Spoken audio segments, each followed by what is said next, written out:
The classroom had a rhythm, alive with the hum of learning, a distinct geography. Every student had their territory, their desk, their chair, their place in the daily ecosystem of learning and noise. And then, there existed a silent question mark. The empty chair.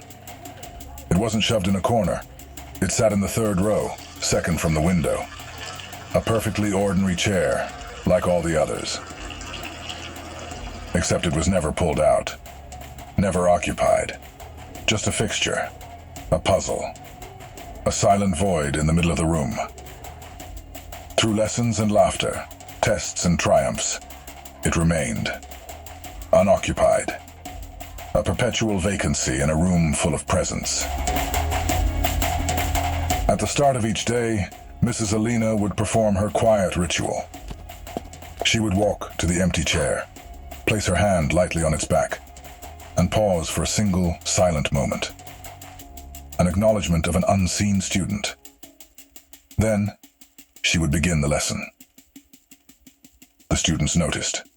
Whispers became theories. A ghost? A timeout thrown? Just a spare? Then, one Tuesday, curiosity crystallized into courage. A brave student finally asked.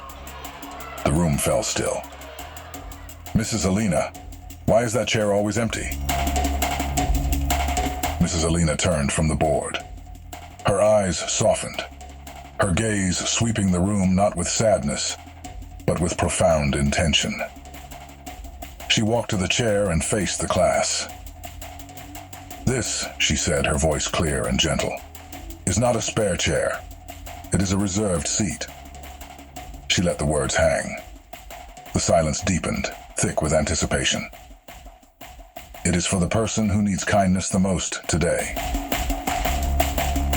In that moment, the class fell silent, but you could feel the gears turning.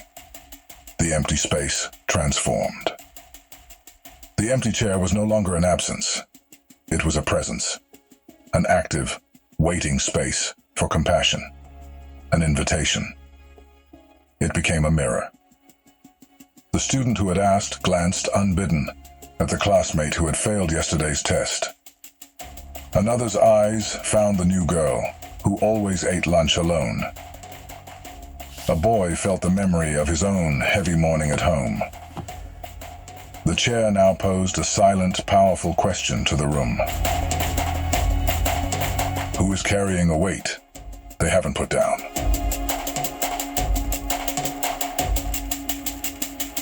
Moral of the story.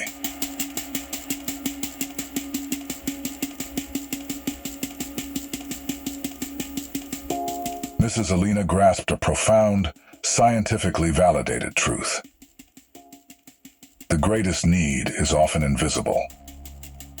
She wasn't waiting for a crisis. She was building an architecture of readiness, making compassion the default setting, not an emergency response. That empty chair was a genius-level psychological tool. It served as a symbolic cue that combats the bystander effect, empowering anyone to act. It primes the brain to release oxytocin, the neurochemical of connection that reduces stress and builds trust. By making her class practice looking for the unseen struggle, they wear no sign. They might even wear a smile. She was helping rewire their neural pathways for habitual empathy. It is the space in your attention you reserve for the neurobiology of connection.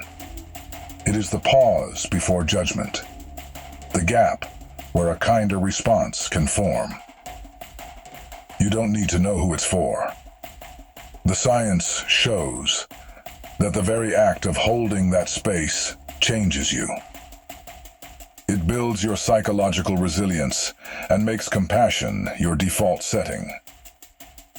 Leave space for the apology, for the silent struggle, for the part of you that needs grace. Build an architecture of compassion, grounded in evidence.